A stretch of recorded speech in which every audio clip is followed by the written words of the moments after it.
Turbo and 2K show. What's up, 2K crew? It is that time of the week again. Hope everyone had a fantastic week. Hope everyone had a fantastic Labor Day weekend. We've got some big news. Where the hell is 2Ks? We're going to get into that.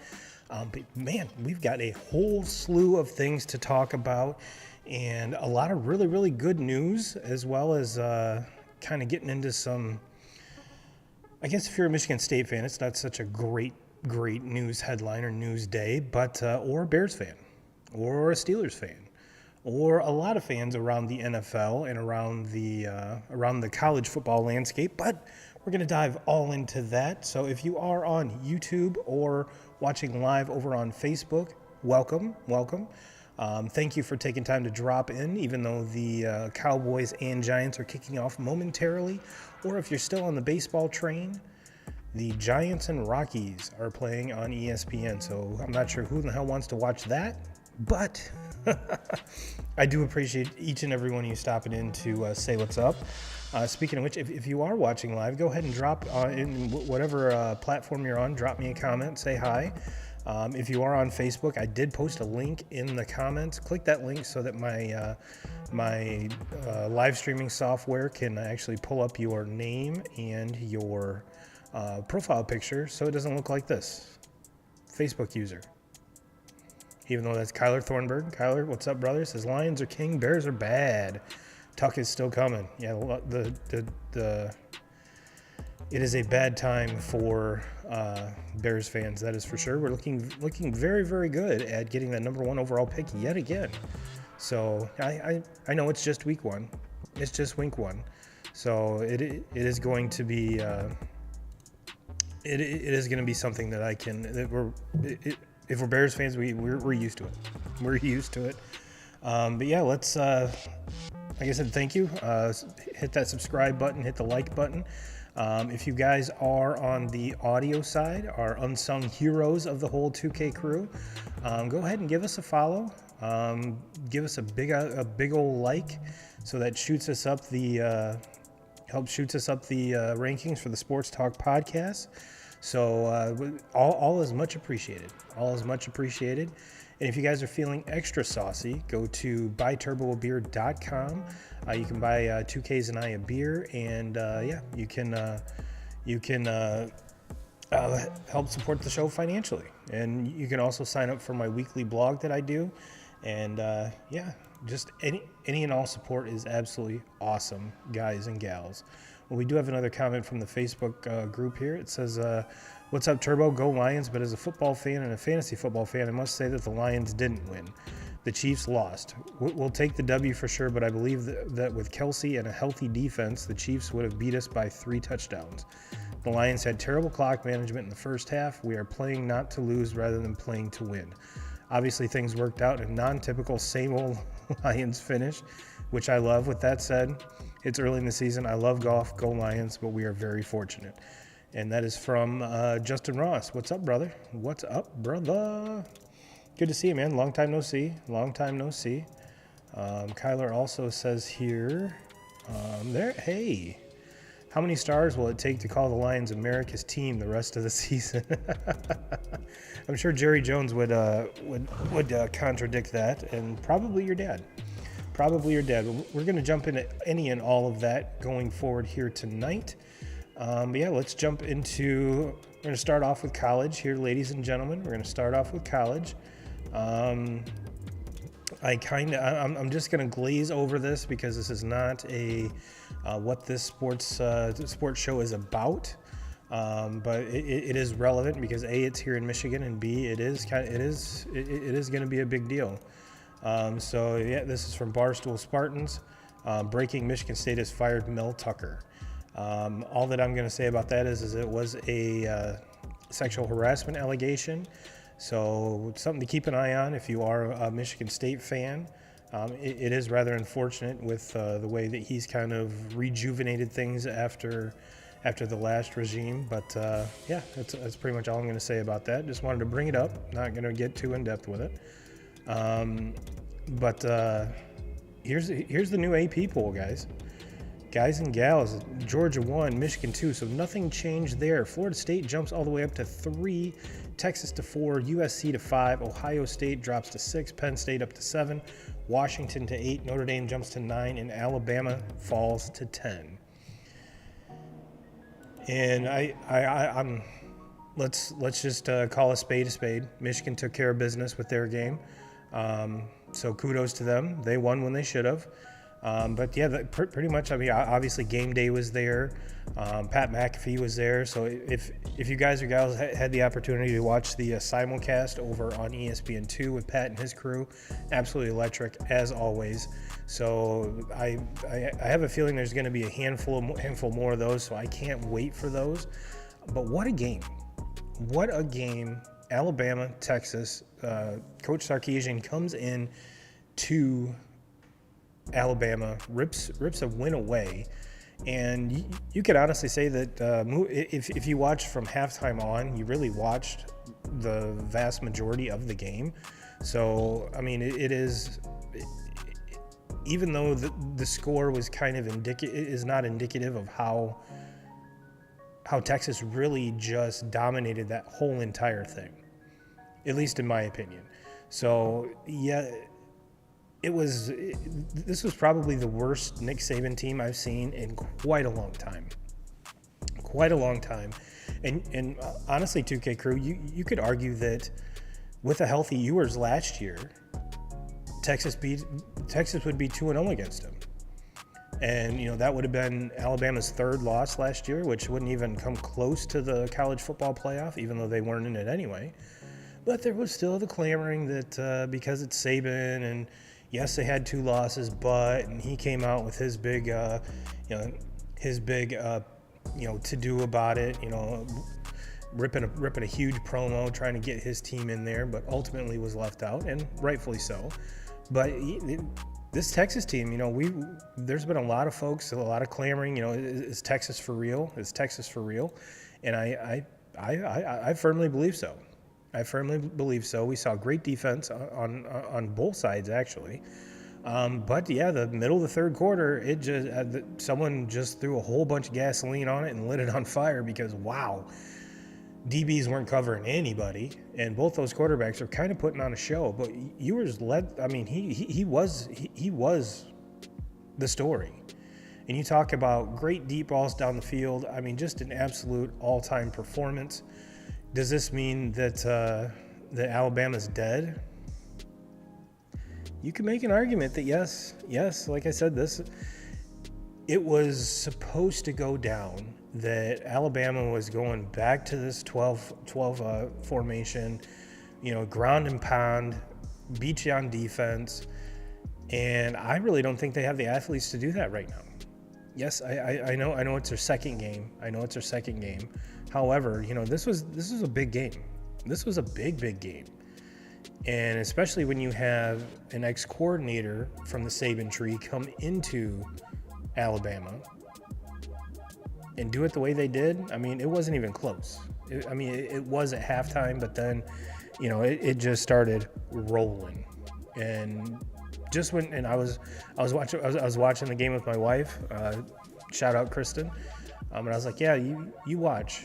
Somehow this game's going to be very, very close with 2 minutes to go. Saban's going to pull something out of his ass, and they're going to win by 1 or 2, just like they did last year. But I honestly think that we really saw the absolute importance of a quarterback. If you rewind years and years and years ago, before Tua, before any of the, before Jalen Hurts, we're talking like Greg McElroy and A.J. McCarron. Those guys weren't anywhere near the quarterbacks that are playing in the NFL now. Mac Jones, Tua, Jalen Hurts. I mean, those guys, the A.J. McCarron and, those kind of cookie cutter, they all look the same. They all played the same for Nick Saban. They had dudes in the backfield like Eddie Lacy, and just that whole crew that just ran right through there. Derrick Henry, Mark Ingram, there we go. And we were seeing that Nick Saban defense, there was 5, 6, 7 of those guys drafted in the first couple rounds, and it's just not there. It's just not there. So there is a little, I did pull a screenshot, or where is it? Here it is.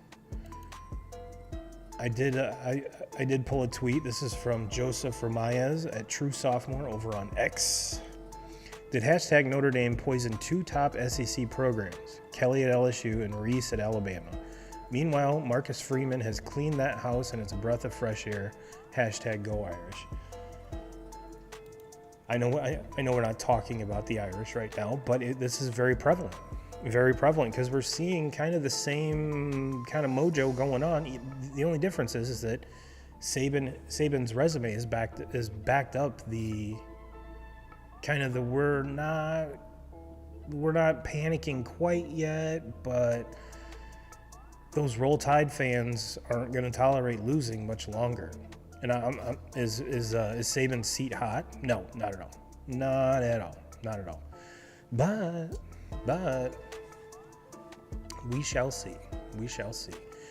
And on top of that, I watched what was supposed to be a game after that, the USC Stanford game.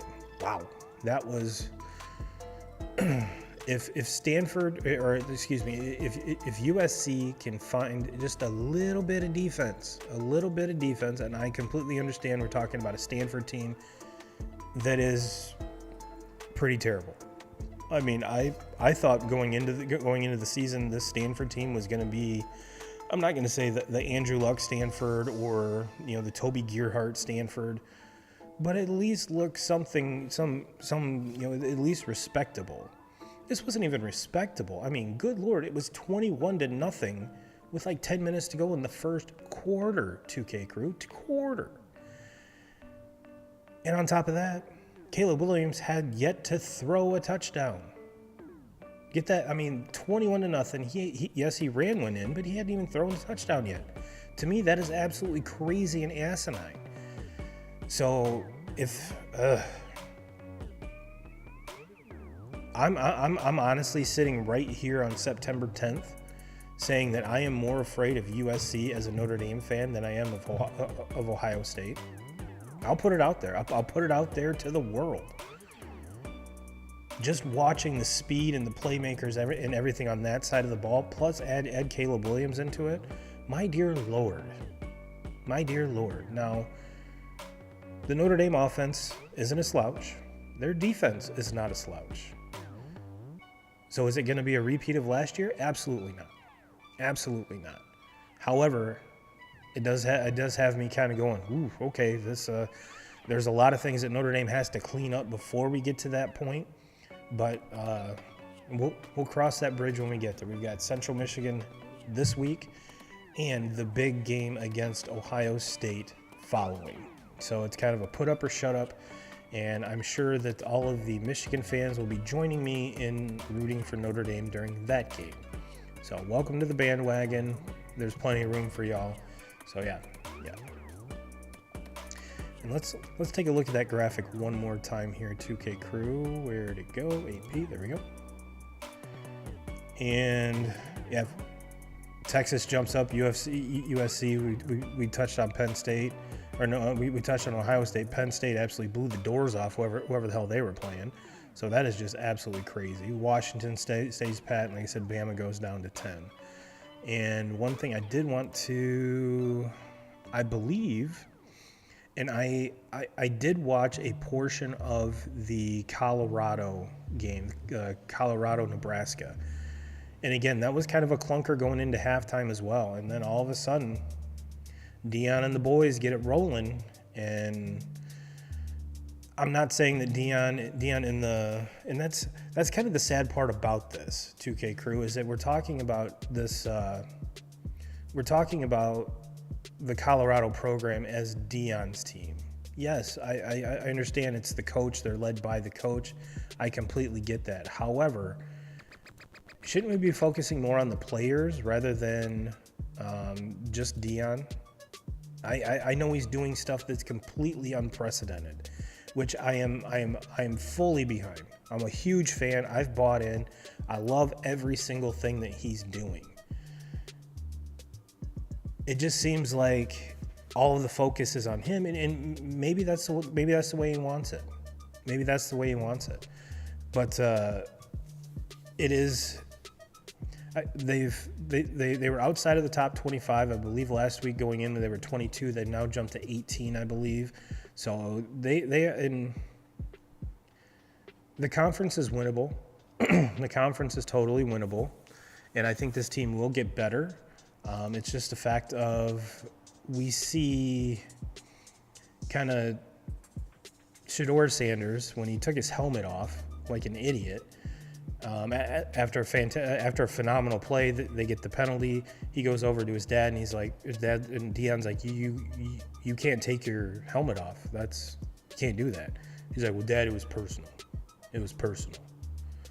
I'm curious to see if something like that is going to impact a close game and they lose because it's quote unquote personal. It doesn't seem like a very great leader when it's blatantly like that. I don't know. Like I said, I need to get more as far as the team chemistry and the team vibe is concerned. Kyler asked, do you think Colorado is real or just a circus show? I honestly think until they prove otherwise, I think you have to take them for real. I really do. But even though I said it was unprecedented how Deion's doing things, where totally cleaning house, bringing in all of these kids from the transfer portal, we kind of saw old buddy up at MSU do that his first year too. Had a great run with Kenneth Walker III. Kind of made some noise in the Big Ten. So do I think it's similar? Yeah. The thing that Deion's doing that's absolutely blowing I'm kind of, and maybe they do this in other programs as well, but it's the fact that he's bringing in like Warren Sapp. His boy is being mentored by Tom Brady. Now, I know that you could get all the best coaches around a complete pile of shit, and they're not going to be performing well. But I think it kind of speaks to the character of Deion and how these ex-NFL players are responding and helping and basically being, and Deion said it in one of his interviews with Pat McAfee. He's like, I'm not the best coach in the country, but I'm surrounding myself with the absolute best coordinators and best people to help me. I don't know too many other first time. Yeah, I'm not disregarding everything that he did at Jackson State, but it's a big jump from Jackson State to Colorado, folks. It's a big jump, and for him to say like, "Hey, I honestly don't know everything. I need a team around me to help me be successful." So, Kyler, to answer your question, I do think Colorado is for real, at least for this year. It's going to be, once they hit kind of some better competition, that's when that's going to be a good litmus test. Yeah, well, we don't know who TCU is. We really don't. And there wasn't a lick of defense on either side on either team played during that game whatsoever. We did see a little bit more defense against Nebraska, both sides, Colorado and Nebraska. So I guess it's how they keep building this. I think that's going to be Deion's greatest challenge is how does he recreate this every single week? And Kyler, to point two, I think getting back to my first point on this is I think he's absorbing that circus to where his players really aren't. And I think that's going to be his challenge all season is balancing this. He kind of went under the radar at Jackson State. Yes, game day went down there. They showed them the love they deserve. Let's be real. But when you're at a Colorado, you're going to get more attention. You're going to get more pub. You're going to get more everything. So Yeah, I'm really, I'm me personally. I'm bought into to Coach Prime. I'm bought in, but I'm more curious to see how he continues this, or if he can. That's going to be the question. That's going to be the question for me. And we just jumped into this and really didn't even touch on where 2Ks is. We had boots on the ground in Chicago, ladies and gentlemen. We had boots on the ground to see the absolute terrible performance by my Chicago Bears. So that's where 2Ks is, and like I said, I'm sure once we get back in the saddle, this is stuff that we'll talk about moving forward. So it's definitely, Kyler, to kind of even further answer your question, it'll be something that obviously we're all going to keep an eye on. But yeah, that's where I'm at with it. That's where I'm at with it. Okay, let me see if there was one other college thing I wanted to touch on here.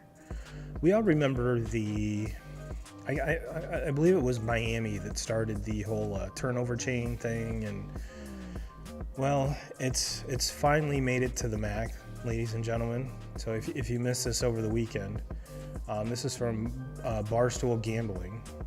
This is actually from Facebook. Akron has a turnover tire that they put over their heads. Never change. #Maction.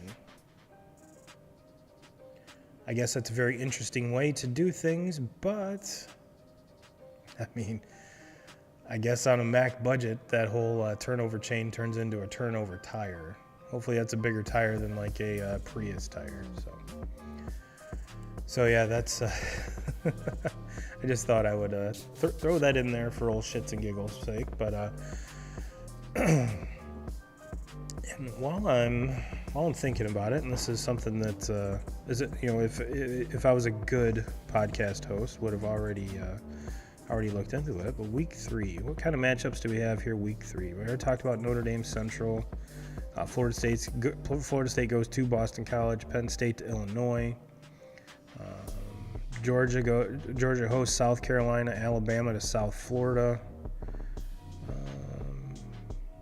And it still seems weird to see Duke in the top 25, but they well deserved. Iowa has Western Michigan.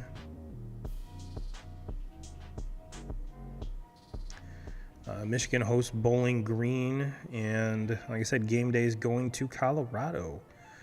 Colorado State comes into the number 18 Colorado Bulldogs. Not the most impressive slate here, 2K crew, but it is what it is. It is what it is.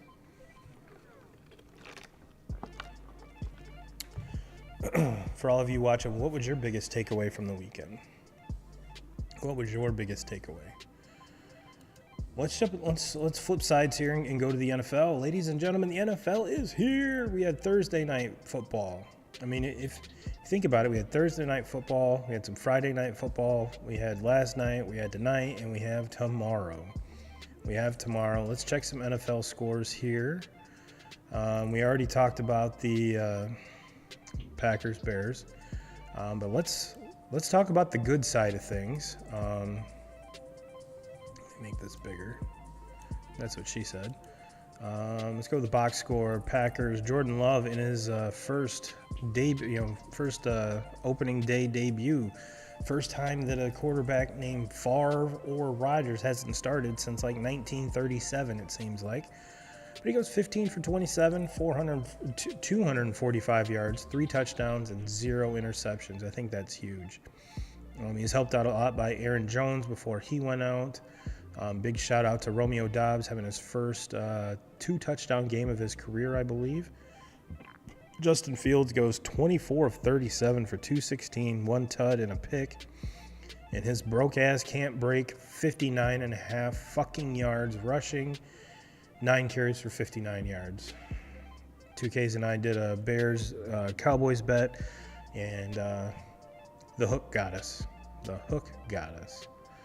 Yeah, Bears leading receiver is Darnell Mooney, 4 catches for 53 yards and a touchdown. And that's awesome. DJ Moore, the big acquisition in the offseason, 2 catches for 25 yards. 2 targets. And that's awesome. That's awesome. So I think it's going to be a long season in Chicago, ladies and gents. Eagles, Patriots. Eagles come away with a big dub there. Let's check the box score real quick here. Jalen Hurts, 22 of 33 for 170 and a touchdown. Then that was to Devontae Smith. A.J. Brown, 7 catches, 79 yards. Mac Jones, 35 of 54, 316, 3 touchdowns and a pick.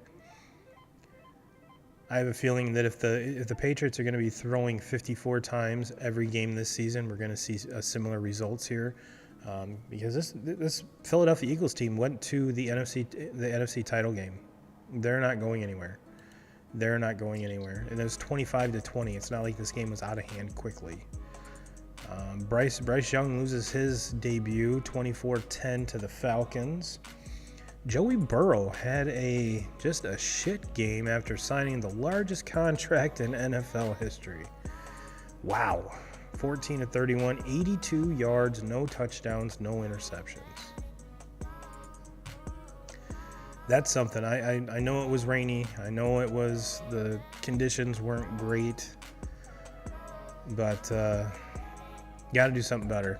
Got to do something better than that. So, I mean, if you drafted Burrow or Chase on your fantasy team, like I did, probably not looking so hot. Cowboys Giants are tied 0-0 in the first quarter. The Jags go into Lucas Oil for Anthony Richardson's debut, and he goes 24-37, 223 yards, a touchdown and a pick, and I do believe he did have a rushing touchdown as well. Looks like he got kind of banged up towards the end of that game, so hopefully he's okay. Trevor Lawrence, 24-32, 241 yards, 2 touchdowns and a pick. ETN adds 1 on the ground. Calvin Ridley had a huge return game, 8 catches for 101 yards. 101 yards and a touchdown. Was the first touchdown in my fantasy league, so good on you. Love it.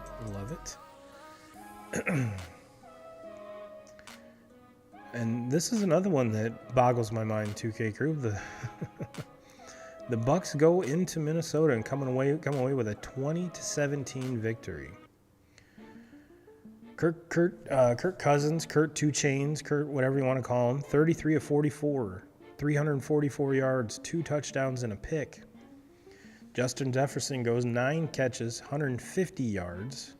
Does stay out of the end zone. Jordan Addison has his first career NFL touchdown, 4 catches, 61 yards.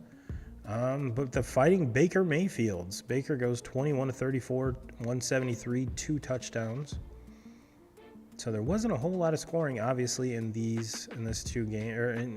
between these two teams. Let's say that. But yeah, another shocker. Did not expect that. Titans go into the Saints. Saints pull off a one-point victory, 16-15. Kind of the big story early. 49ers absolutely destroy the Steelers. They go into Acrisure Field, whatever you want to call it. I've just from the eye test, it looks like Brock Purdy he's all the way back. He's all the way back. And I did pull a couple Steelers tweets here. This one here is from Tone Diggs from the Pat McAfee show. It says, could be worse, Steelers fans. You could be a Bengals fan, and your $300 million quarterback scored 3 points against the Browns. That is very true. And another one here, where'd it go? Here it is. At one point in the game, the total yards for the 49ers was 199-1. NFL memes over on Facebook says, time to check in on the Pittsburgh Steelers. I'll even add the Pittsburgh Steelers fans. So if you are a Pittsburgh Steelers fan, I kind of feel your pain. I mean, Kenny Pickett way outplayed Justin Fields. So maybe that's something you could kind of take into it. But Purdy goes 19 of 29, 220, 2 tuds. McCaffrey adds 22 carries, 152 yards, and a touchdown. Brandon Ayuk, 8 catches, 129 yards, and 2 touchdowns. And let's see, who caught the... Pat Freiermuth caught his only catch, and I did see that he did go out with an injury. 1 catch for 3 yards. And Najee Harris has 6 carries for 31 yards.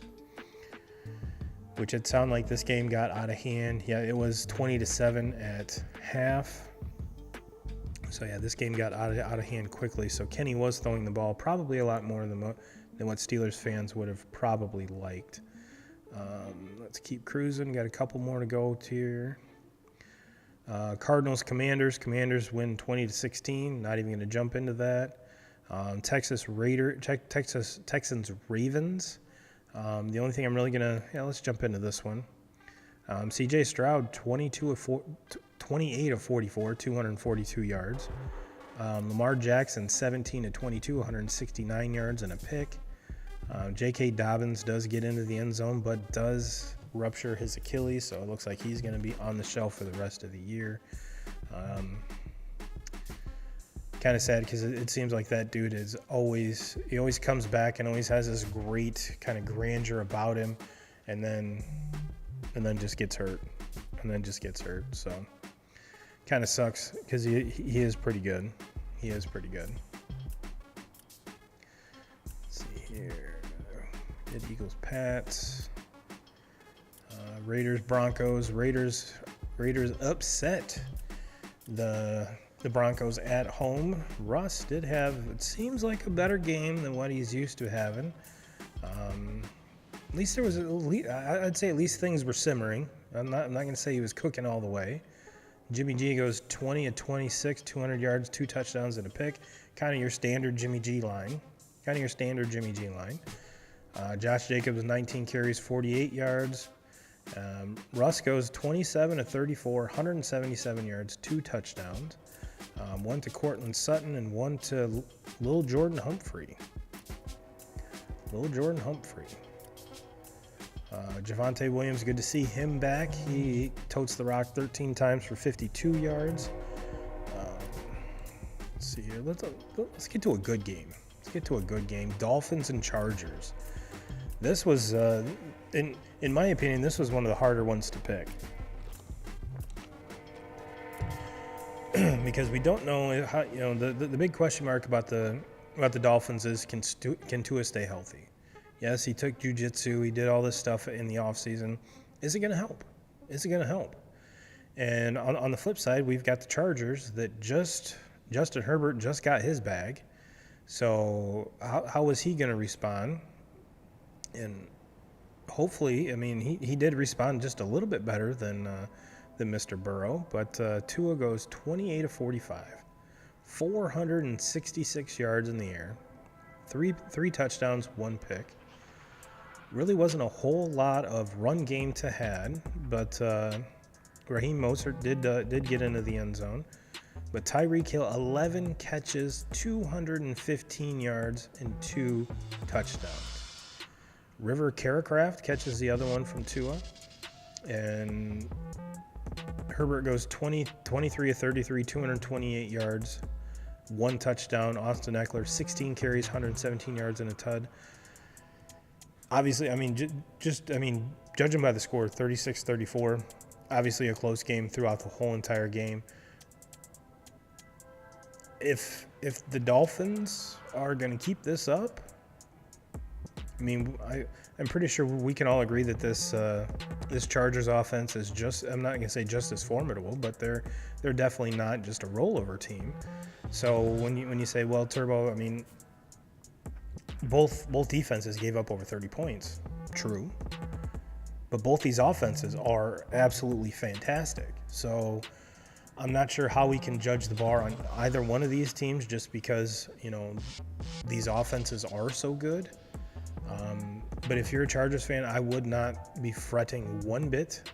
And if you're a Dolphins fan, you got to be just every time Tua drops back, you have to hold your breath because, that guy is your team. And lastly here, before we jump into the main title of the podcast, the Rams go up to the Seahawks. And the Rams win. The Rams win. You look at last year, they were terrible.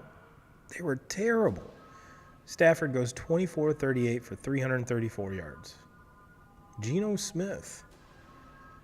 Geno got a bag too. Not nearly the bag that Burrow and some of the other guys got, but biggest bag of his career. 16-26, 122 yards and a touchdown. The aforementioned Kenneth Walker III led the way, 12 carries, 64 yards. But this was without Cooper Kupp, ladies and gentlemen.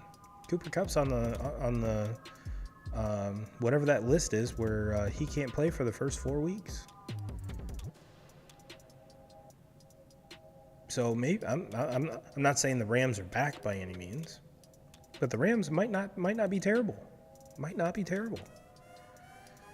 Kind of quick check in the I almost said the Tigers. The Cowboys are up on the Giants 6-0 right now. But let's jump into the Lions at the Chiefs. Lions at the Chiefs, and let me pull up this comment again. It says, "What up, Turbo? Go Lions!" But as a football fan and a fantasy football fan, I must say the Lions didn't win. The Chiefs lost. We'll take the W for sure, but I believe that with Kelsey and a healthy defense, the Chiefs would beat us by 3 touchdowns. The Lions had terrible clock management in the first half. We were playing not to lose rather than playing to win. Obviously, things worked out in a non-typical same old Lions finish, which I love. With that being said, it's early in the season. I love golf. Go Lions, but we're very fortunate. Well, Justin, there's kind of a lot to unpack there, and a lot of things that I will agree on. One of the main things that I want to start off with wholeheartedly, and yes, I agree, having Travis Kelce there would have made a huge difference. A huge difference. And it was only a 1 point game. It was only a 1 point game. And if you follow the line on this, once we learned that Kelce was going to be out of the game, we saw that line move by at least 2 points. At least 2 points. Now that's saying something, considering obviously Travis Kelce, not a quarterback. Usually quarterbacks are the line movers, not a tight end. But we're not talking about a normal tight end. You know, this tight end is actually a receiver. Let's be honest. 2K crew. Let's not beat around the bush. He is a receiver, and he is Patrick Mahomes' go-to. He will lead this team in receiving yards, in catches. So for him to be out, yes, huge hit. The one thing that I took away from this is I'm giving Detroit all their props. Were there some mistakes along the way, Justin? Absolutely. The one thing I was curious about is why Jahmyr Gibbs only got 7 carries. That's the part I didn't understand.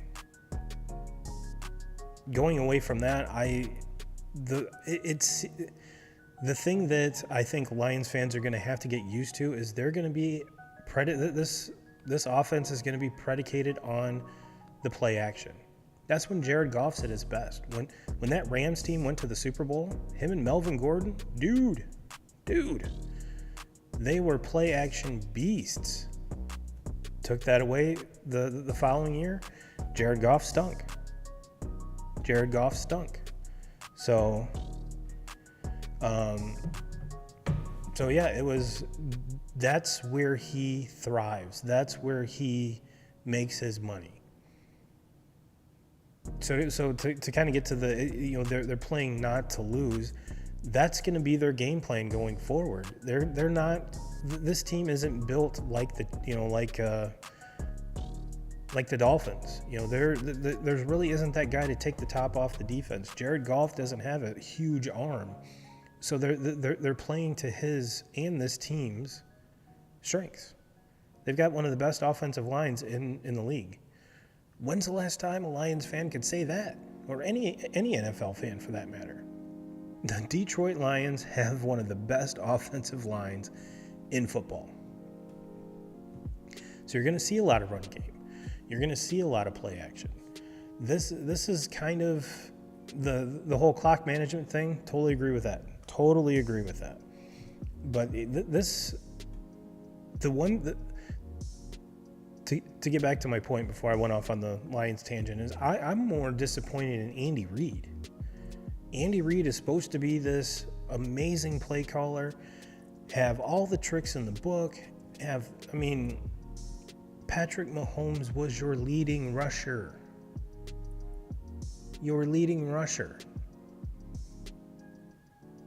That should not happen. That should not happen. When you have guys like Isaiah Pacheco and CEH, that's what they're there to do. They are running backs. Give them the ball. Come on now. Come on. Pacheco had more receiving yards than he did rushing yards. And at no point was this game out of hand. No, it wasn't.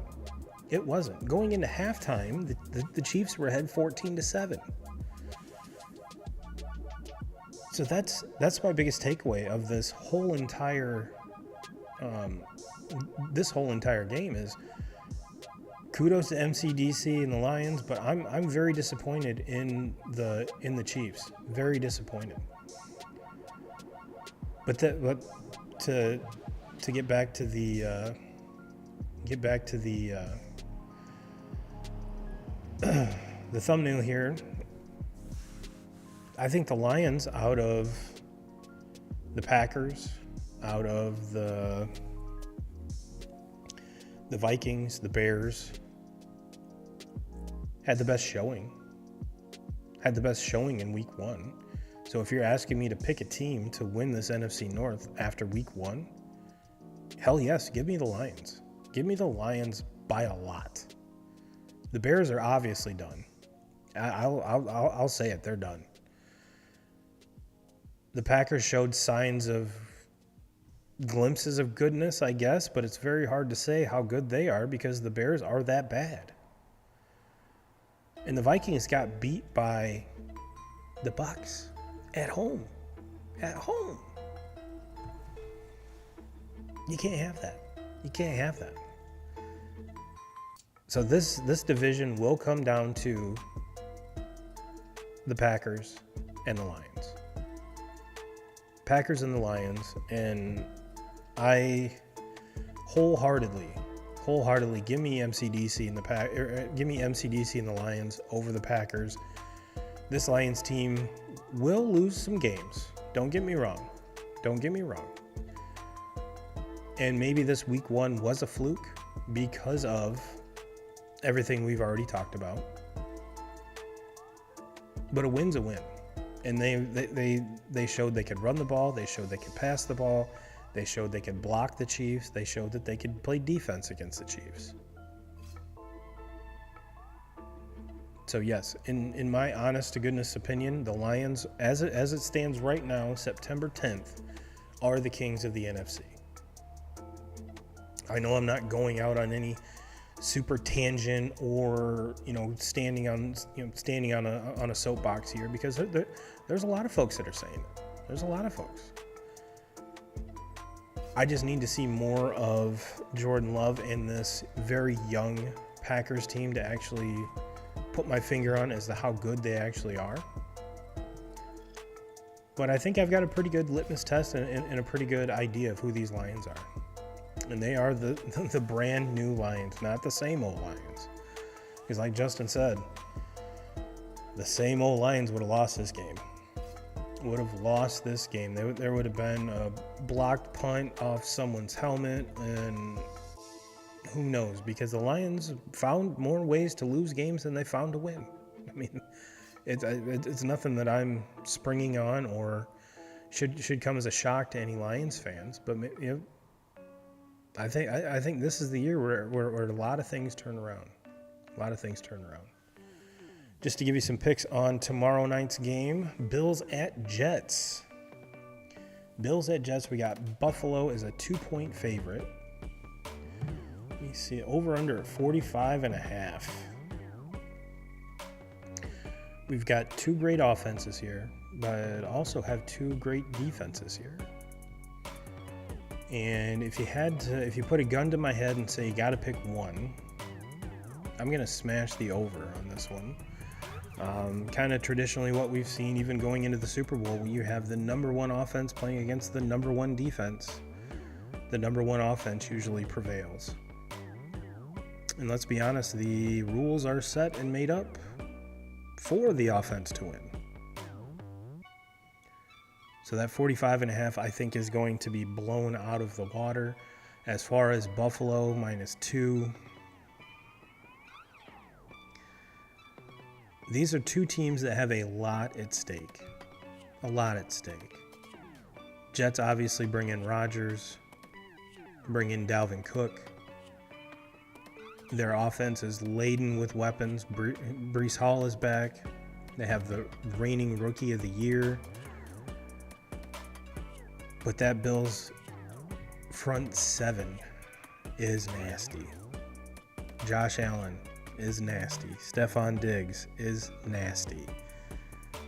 That Kincaid kid that they drafted as a tight end, Josh Allen says this could be one of the best tight ends in the NFL.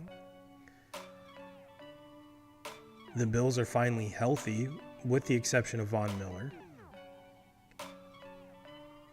So yeah, give me Buffalo -2, smash the over. Smash the over.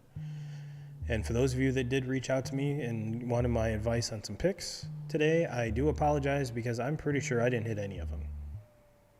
So hopefully whatever you sent me, you faded and went the complete other way. The complete other way. So, well, 2K crew, it's been about an hour. Hopefully we'll have 2Ks back on with us next week, sitting right across the table from me. You can have, you can hear both of us talk for an hour instead of just me. Because I'm pretty sure it gets kind of old just listening to me ramble on. But for those of you that did participate in the chat, thank you. Thank you so much. It does make a solo show go a little bit easier and kind of helps me direct things around, and hell, it's just more interactive. But 2K crew, we'll get you out of here on this. Looks like it's going to be a fantastic week as far as weather's concerned. Everyone have a great week. And as always, Jim Rome, we're coming for you.